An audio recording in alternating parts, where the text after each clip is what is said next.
Hi friends, welcome to Kavya Nayana cooking channel. ನಾನು ಸುಷ್ಮಾ. ಬನ್ನಿ, ಇವತ್ತು ಉತ್ತರ ಕರ್ನಾಟಕ ಸ್ಪೆಷಲ್ ಗೆಣಸಿನ ಹೋಳಿಗೆ ಯಾವ ಥರ ಮಾಡೋದು ಅಂತ ತುಂಬ ಸುಲಭವಾಗಿ ತೋರಿಸ್ಕೊಡ್ತೀನಿ. ನೋಡಿ, ನಾನಿಲ್ಲಿ 1/4 kg ಗೆಣಸನ್ನು ತಗೊಂಡಿದ್ದೀನಿ. ಕ್ಲೀನಾಗಿ ವಾಶ್ ಮಾಡಿ ಇಟ್ಕೊಂಡಿದ್ದೀನಿ. ಈಗ ಒಲೆ ಮೇಲೆ ನೀರು ಕುದೀತಾ ಇದೆ. ಅದಕ್ಕೆ ನಾನು ಗೆಣಸನ್ನ ಹಾಕ್ಕೊಂಡು ಬೇಯಿಸ್ಕೊತೀನಿ.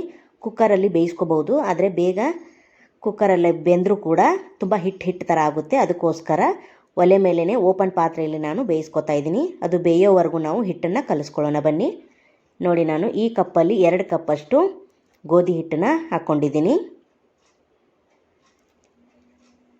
ಹಾಗೆ ಇದಕ್ಕೆ ರುಚಿಗೆ ಸ್ವಲ್ಪ ಉಪ್ಪನ್ನು ಸೇರಿಸ್ಕೊತಾ ಇದ್ದೀನಿ. ಹಾಗೆ ಚೆನ್ನಾಗಿ ಒಂದು ಸತಿ ಮಿಕ್ಸ್ ಮಾಡ್ಕೊಳ್ಳೋಣ. ಸ್ವಲ್ಪನೇ ನೀರು ಹಾಕ್ಕೊಂಡು ಚಪಾತಿ ಹಿಟ್ಟಿರುತ್ತಲ್ಲ ಅದಕ್ಕಿಂತ ಸ್ವಲ್ಪ ಮೆದುವಾಗಿ ಕಲಿಸ್ಕೋಬೇಕು. ನೋಡಿ ಯಾವ ಥರ ಅಂತ ನಿಮಗೆ ತೋರಿಸ್ತೀನಿ. ನೋಡಿ, ಈ ಥರ ನಾವು ಸ್ವಲ್ಪನೇ ನೀರು ಹಾಕ್ಕೊಂಡು ಕಲಿಸ್ಕೊಳ್ಳೋಣ. ಸೂಪರಾಗಿರುತ್ತೆ, ತುಂಬ ಟೇಸ್ಟಿಯಾಗಿರುತ್ತೆ. ನೀವು ಬೇಳೆ ಒಬ್ಬಟ್ಟು ತಿಂದಿರ್ತೀರ, ಅದರಲ್ಲಿ ಕಡಲೆಬೇಳೆದು ತೊಗರಿಬೇಳೆದು. ಇದು ಒಂಥರ ಡಿಫ್ರೆಂಟಾಗಿರುತ್ತೆ, ಟೇಸ್ಟು ಸೂಪರಾಗಿರುತ್ತೆ. ಒಂದು ಸತಿ ಮಾಡಿದ್ರೆ ಮತ್ತೆ ಮಾಡಬೇಕು ಅನಿಸುತ್ತೆ, ಅಷ್ಟು ರುಚಿಯಾಗಿರುತ್ತೆ. ನೋಡಿ, ಈ ಹದದಲ್ಲಿ ಹಿಟ್ಟನ್ನು ಕಲಸಿ ಇಟ್ಕೊಂಡಿದ್ದೀನಿ. ಮೇಲೆ 1 ಟೇಬಲ್ ಸ್ಪೂನ್ ಎಣ್ಣೆ ಹಾಕಿ ನೋಡಿ ಸುತ್ತಲೂ ಸವರಿ ನಾನು ಇದನ್ನು ಒಂದು ಅರ್ಧ ಗಂಟೆ ಹಿಟ್ಟನ್ನು ನೆನೆಯಲು ಇಡ್ತೀನಿ. ಇವಾಗ ಗೆಣಸು ಬೆಂದಿದೆ ಅಂತ ನೋಡೋಣ. ಬನ್ನಿ ಫ್ರೆಂಡ್ಸ್, ಒಂದು ಚಾಕುವಿನ ಸಹಾಯದಿಂದ ನೋಡಿ ಈ ಥರ ಚುಚ್ಚಿ ನೋಡಿ ಎಲ್ಲ ಗೆಣಸನ್ನು ನೋಡಿ ನಾನು ಈ ಥರ ಚುಚ್ಚಿ ನೋಡ್ತಾ ಇದ್ದೀನಿ, ಅಂದರೆ ಬೆಂದಿದೆ ಅಂತ ಅರ್ಥ ಇದು. ನೋಡಿ, ಇದನ್ನು ಸೋಸೋ ಚಾಣಿಗೆಯಲ್ಲಿ ನಾವು ಸೋಸ್ಕೊಳ್ಳೋಣ. ನೀರೆಲ್ಲ ತೆಗೆದು ಗೆಣಸು ಆರಲು ಬಿಡೋಣ. ನಾವು 1-2 ನಿಮಿಷ ಗೆಣಸು ಆರೋಗುತ್ತೆ. ನೋಡಿ, ಆರಿದ ಮೇಲೆ ಸಿಪ್ಪೆ ಎಲ್ಲ ನಾವು ನೀಟಾಗಿ ತೆಗೆಯೋಣ. ನೋಡಿ, ಈ ಥರ ಸಿಪ್ಪೆ ಎಲ್ಲ ತೆಗೆದು ಮತ್ತೆ ಒಂದು ಸರಿ ನಾವು ತೊಳ್ಕೊಬೇಕು. ಯಾಕಂದರೆ ಸಿಪ್ಪೆಯಲ್ಲಿ ಮಣ್ಣೆಲ್ಲ ಇರುತ್ತೆ, ಅದಕ್ಕೋಸ್ಕರ ಸಿಪ್ಪೆ ಎಲ್ಲ ತೆಗೆದಾದ್ಮೇಲೆ ಮತ್ತೆ ಒಂದು ಸತಿ ವಾಶ್ ಮಾಡ್ಕೊತೀನಿ. ನೋಡಿ, ಎಲ್ಲ ಗೆಣಸು ಬೆಂದಿದೆ. ಈಗ ತಟ್ಟೆಯಲ್ಲಿ ಸಿಪ್ಪೆ ಎಲ್ಲ ತೆಗೆದು ಹಾಕ್ಕೊಂಡಿದ್ದೀನಿ. ನೋಡಿ, ಕೈಯಿಂದನೇ ನಾನು ಈ ಥರ ಸ್ಮ್ಯಾಶ್ ಮಾಡ್ತಾಯಿದ್ದೀನಿ. ನೋಡಿ, ಈ ಥರ ಸ್ವಲ್ಪ ಕೂಡ ಗಟ್ಟಿ ಇರಬಾರ್ದು, ಎಲ್ಲವನ್ನು ಈ ಥರ ನೋಡಿ ಸ್ಮ್ಯಾಶ್ ಮಾಡ್ಕೋಬೇಕು. ನೋಡಿ, ಇದಕ್ಕೆ ನಾನು 1 ಕಪ್ಪಷ್ಟು ಪುಡಿ ಬೆಲ್ಲನ ಹಾಕ್ಕೋತಾ ಇದ್ದೀನಿ. ಕುಟ್ಟಿ ಪುಡಿ ಮಾಡ್ಕೊಂಡಿದ್ದೀನಿ. ನೋಡಿ, 1/4 kg ಗೆಣಸಿಗೆ 1 ಕಪ್ಪಷ್ಟು ಬೆಲ್ಲ ಸ್ವೀಟು ಸರಿಯಾಗುತ್ತೆ. ನೀವು ಸ್ವೀಟ್ ಜಾಸ್ತಿ ತಿನ್ನೋರು ಇನ್ನೊಂದು ಸ್ವಲ್ಪ ಬೇಕಾದರೂ ಹಾಕೋಬೋದು. ನಮಗೆ ಈ ಸ್ವೀಟು ಕರೆಕ್ಟಾಗೇ ಇತ್ತು. ನೋಡಿ, ಚೆನ್ನಾಗಿ ಬೆಲ್ಲ ಆಮೇಲೆ ಗೆಣಸು ಎಲ್ಲ ಮಿಜ್ಜಿ ಆಗಬೇಕು. ಅದಕ್ಕೋಸ್ಕರ ನಾವು ನೋಡಿ ಈ ಥರ ಮಿಜ್ಜಿ ಕಲಿಸ್ಕೋಬೇಕು.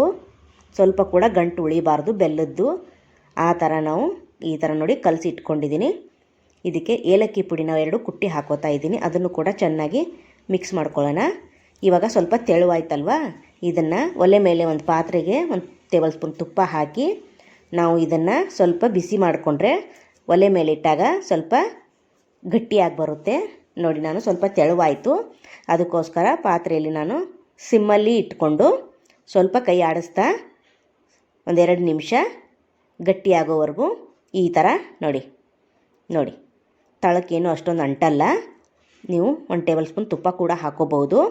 ಒಂದು 5 ನಿಮಿಷ ನಾವು ಈ ಥರ ಸಿಮ್ಮಲ್ಲಿ ಒಲೆ ಮೇಲೆ ಇಟ್ಟರೆ ಹೂರಣ ಗಟ್ಟಿಯಾಗುತ್ತೆ. ನೋಡಿ, ನಾನು 1 ಟೇಬಲ್ ಸ್ಪೂನು ತುಪ್ಪ ಹಾಕೋತಾ ಇದ್ದೀನಿ. ಹಾಕ್ಕೊಂಡ್ರು ಅಷ್ಟೇ, ಹಾಕೋದಿದ್ರೂ ಒಂದು 5 ನಿಮಿಷಕ್ಕೆಲ್ಲ ಹೂರಣ ರೆಡಿಯಾಗುತ್ತೆ ಫ್ರೆಂಡ್ಸ್. ನೋಡಿ, ಈ ಥರ ಗಟ್ಟಿ ಆಗೋವರೆಗೂ ಒಂದು 5 ನಿಮಿಷ ನಾವು ಈ ಥರ ಕೈ ಬಿಡ್ದಂಗೆ ಸಿಮ್ಮಲ್ಲಿ ಮಾಡ್ಕೋತಾ ಇರಬೇಕು. ನೋಡಿ, ಇದು ಆಗಿದೆ. ಈಗ ತಳ ಎಲ್ಲ ಬಿಡ್ತಾ ಇದೆ, ಅದಕ್ಕೋಸ್ಕರ ಇದನ್ನು ಒಂದು ತಟ್ಟೆಗೆ ಹಾಕ್ಕೊಳ್ಳೋಣ. ನೋಡಿ, ಗಟ್ಟಿಯಾಗಿದೆ ಅಲ್ವಾ. ಇವಾಗ ತಟ್ಟೆಗೆ ಹಾಕ್ಕೊಂಡು ಆರಿಸಿ ನಾನು ಹೂರಣನ ಉಂಡೆ ಮಾಡಿಟ್ಕೊಂಡಿದ್ದೀನಿ. ನೋಡಿ ಎಷ್ಟು ಉಂಡೆ ಆಗಿದೆ ಅಂತ, 9 ಉಂಡೆಗಳು ಆಗಿದೆ. 1/4 kg ಗೆಣಸು ತಗೊಂಡಿದ್ದೆ ನಾನು, 9 ಹೋಳಿಗೆ ಆಗಿದೆ.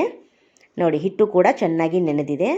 ಅದನ್ನು ಕೂಡ ಒಂದು ಉಳ್ಳಿನ ತಗೊಂಡು ನಾನು ಒಬ್ಬಟ್ಟು ತಟ್ಕೊತೀನಿ. ನೋಡಿ ಈ ಸೈಜಲ್ಲಿ ನಾನು ಹಿಟ್ಟನ್ನು ತಗೊಂಡಿದ್ದೀನಿ. ಇದನ್ನು ಸ್ವಲ್ಪ ಎಣ್ಣೆ ಕೈಗೆ ಹಿಟ್ಟಿಗೆ ಹಚ್ಚಿ ಸ್ವಲ್ಪ ತೆಳು ಮಾಡಿಕೊಂಡು ಹೂರಣನ ಅಂದರೆ ಗೆಣಸಿನ ಹೂರಣನ ಈ ಚಪಾತಿ ಉಳ್ಳಿ ಒಳಗಡೆ ಹಾಕ್ಕೊತೀನಿ. ಸೇಮ್ ನೀವು ಒಬ್ಬಟ್ಟು ಯಾವ ಥರ ಮಾಡ್ತಿರಲ್ಲ ಅದೇ ಥರನೇ ನೀವು ಮಾಡ್ಕೋಬೋದು. ಗೋಧಿ ಹಿಟ್ಟು ಬೇಡ ಅನ್ನೋರು ಮೈದಾ ಹಿಟ್ಟಲ್ಲೂ ಕೂಡ ಹಿಟ್ಟನ್ನು ನಾದಬಹುದು. ತುಂಬ ಚೆನ್ನಾಗಿರುತ್ತೆ. ಇಲ್ಲ ಮೈದಾ ಅರ್ಧ ಗೋಧಿ ಹಿಟ್ಟು ಅರ್ಧ ಎರಡೂ ಮಿಕ್ಸ್ ಮಾಡಿ ಕೂಡ ನಾದ್ಬೋದು. ನೋಡಿ ಈ ಥರನೇ ಸೇಮ್ ನೀವು ಯಾವ ಥರ ಹೋಳಿಗೆ ಮಾಡ್ತಿರಲ್ಲ ಅದೇ ಥರ ನೋಡಿ ಉಳ್ಳಿ ಮಾಡಿಕೊಂಡು ಸೀಟ್ ಮೇಲೆ ನಾನು ಎಣ್ಣೆನ ಸವರ್ಕೊಂಡು ಇವಾಗ ಮೇಲೆ ಸ್ವಲ್ಪ ಎಣ್ಣೆ ಹಚ್ಚಿ ಉಳ್ಳಿನ ನೋಡಿ ಒಬ್ಬಟ್ಟು ಥರ ತಟ್ಕೊತೀನಿ. ನೋಡಿ ಮೇಲೆ ಒಂದು ಸೀಟನ್ನ ಹಾಕ್ಕೊತೀನಿ. ಹಾಕ್ಕೊಂಡು ನೋಡಿ ಎಷ್ಟು ಅಗಲ ಬೇಕೋ ಅಷ್ಟು ಅಗಲ ನೀವು ಒಬ್ಬಟ್ಟನ್ನ ತಟ್ಕೋಬೋದು. ನೋಡಿ ಇನ್ನೊಂದು ತೋರಿಸ್ತೀನಿ ನೋಡಿ ಉಳ್ಳಿನ. ನಿಮಗೆ ಯಾವ ಥರ ಈಸಿಯಾಗಿ ಬರುತ್ತೋ ಅದೇ ಥರ ನೀವು ಮಾಡ್ಕೋಬೋದು ಫ್ರೆಂಡ್ಸ್. ನೋಡಿ ನೋಡಿ ಸೂಪರ್ ಅಲ್ವಾ. ಈಗ ತವ ಬಿಸಿಯಾಗಿದೆ. ತವೆಗೆ 1 ಟೇಬಲ್ ಸ್ಪೂನು ಎಣ್ಣೆ ಹಾಕ್ಕೊಂಡು ಮಾಡಿಟ್ಕೊಂಡಿರೋ ಒಬ್ಬಟ್ಟನ್ನ ತವ ಮೇಲೆ ಹಾಕ್ಕೊತೀನಿ. ತುಂಬ ಚೆನ್ನಾಗಿ ಬರುತ್ತೆ ಫ್ರೆಂಡ್ಸ್. ಬೇಳೆ ಒಬ್ಬಟ್ಟು ಥರ ತುಂಬ ಕಷ್ಟ ಏನಲ್ಲ. ತುಂಬ ಈಸಿಯಾಗಿ ರುಚಿಯಾಗಿ ಮಾಡ್ಕೊಂಡು ತಿನ್ಬೋದು ಗೆಣಸಿನ ಹೋಳಿಗೆನ. ನೋಡಿ ಸೂಪರ್ ಅಲ್ವಾ. ಹಾಗೆ ನಮ್ಮ ಚಾನಲ್ನ ಇನ್ನೂ ಯಾರೂ ಸಬ್ಸ್ಕ್ರೈಬ್ ಮಾಡ್ಕೊಂಡಿಲ್ಲ, ಪ್ಲೀಸ್ ಹೋಗಿ ಸಬ್ಸ್ಕ್ರೈಬ್ ಮಾಡ್ಕೊಳ್ಳಿ. ನಿಮ್ಮ ಫ್ರೆಂಡ್ಸ್ ಫ್ಯಾಮ್ಲಿಗೆಲ್ಲ ಶೇರ್ ಮಾಡಿ. ನಾವು ಕಡಿಮೆ ಇಂಗ್ರೀಡಿಯೆಂಟ್ಸ್ನ ಬಳಸಿ ಮನೆಯಲ್ಲೇ ಇರೋ ಸಾಮಗ್ರಿಗಳನ್ನ ಬಳಸಿ ಅಡುಗೆ ಮಾಡಿ ತೋರಿಸ್ತಾ ಇರ್ತೀವಿ. ತುಂಬ ಈಸಿಯಾಗಿ ಮಾಡಿ ತೋರಿಸ್ತಾ ಇರ್ತೀವಿ. ಹಾಗಾಗಿ ನಮ್ಮ ಚಾನಲ್ನ ಪ್ಲೀಸ್ ಸಪೋರ್ಟ್ ಮಾಡಿ ಸಬ್ಸ್ಕ್ರೈಬ್ ಮಾಡ್ಕೊಂಡು ನೋಡಿ ಫ್ರೆಂಡ್ಸ್. ನೋಡಿ ಎರಡೂ ಕಡೆ ನಾನು ಚೆನ್ನಾಗಿ ಬೇಯಿಸ್ಕೊತಾ ಇದ್ದೀನಿ. ನೋಡಿ ಸೂಪರ್ ಅಲ್ವಾ. ಹೋಳಿಗೆ ಯಾರಿಗೆ ಬರದೇ ಇರೋರು ಕೂಡ ಗೆಣಸಿನ ಹೋಳಿಗೆನ ಮಾಡ್ಬೋದು. ಅಷ್ಟು ರುಚಿಯಾಗಿ ಗೆಣಸಿನ ಹೋಳಿಗೆ ಬರುತ್ತೆ ಫ್ರೆಂಡ್ಸ್. ರುಚಿ ಕೂಡ ಸಖತ್ತಾಗಿರುತ್ತೆ. ನೋಡಿ ಎರಡನೇದು ಕೂಡ ಹಾಕ್ಕೋತಾ ಇದ್ದೀನಿ. ಅದನ್ನು ಕೂಡ ಸ್ವಲ್ಪ ಎಣ್ಣೆನ ಹಾಕ್ಕೊಂಡು ಅದೇ ಥರನೇ ಬೇಯಿಸ್ಕೊತೀನಿ. ನೋಡಿ ಸೂಪರ್ ಅಲ್ವಾ. ತಿರುವಿ ಹಾಕ್ಕೋತಾ ಇದ್ದೀನಿ. ನೋಡಿ ವಾವ್ ಸೂಪರ್ ಅಲ್ವಾ. ನೀವು ಕಲಸೋವಾಗ ಬೇಕಾದರೆ ಸ್ವಲ್ಪ ಅರಿಶಿನ ಪುಡಿ ಕೂಡ ಹಾಕ್ಕೋಬೋದು. ಬೇಡ ಅನ್ನೋರು ಇದೇ ಥರ ಮಾಡ್ಕೋಬೋದು. ನೋಡಿ ನೋಡಿದ್ರೆ ಚಪಾತಿ ಮಾಡ್ತಾಯಿದ್ದೀವೇನೋ ಅನ್ನಿಸುತ್ತೆ, ಆದರೆ ಗೆಣಸಿನ ಹೋಳಿಗೆ ತುಂಬ ರುಚಿಯಾಗಿ ಮಾಡಿ ಎಲ್ಲವನ್ನು ಪ್ಲೇಟ್ಗೆ ಸರ್ವ್ ಮಾಡ್ಕೊಂಡಿದ್ದೀನಿ. ನೋಡಿ ಸೂಪರ್ ವಾವ್. ನೋಡಿ ಒಂದಕ್ಕಿಂತ ಒಂದು ಸೂಪರಾಗಿ ಬಂದಿದೆ. ತುಪ್ಪದಲ್ಲಿ ನಾನು ಇದನ್ನು ಸರ್ವ್ ಮಾಡ್ತಾಯಿದ್ದೀನಿ. ಹಾಗೆ ಕೂಡ ಬಿಸಿ ಬಿಸಿಯಾಗಿ ತಿನ್ಬೋದು, ತುಪ್ಪದಲ್ಲಿ ಬೇಕಾದರೂ ತಿನ್ಬೋದು. ಸೂಪರ್ ನೋಡಿ. ಹಾಗೆ ನಮ್ಮ ವಿಡಿಯೋ ನಿಮಗೆ ಇಷ್ಟವಾದರೆ ಪ್ಲೀಸ್ ಲೈಕ್ ಮಾಡಿ, ಶೇರ್ ಮಾಡಿ, ಕಮೆಂಟ್ ಮಾಡಿ, ಸಬ್ಸ್ಕ್ರೈಬ್ ಮಾಡ್ಕೊಳ್ಳಿ. ನಮ್ಮ ವಿಡಿಯೋ ನೋಡಿದ್ದಕ್ಕಾಗಿ ನಿಮ್ಮೆಲ್ಲರಿಗೂ ಧನ್ಯವಾದಗಳು.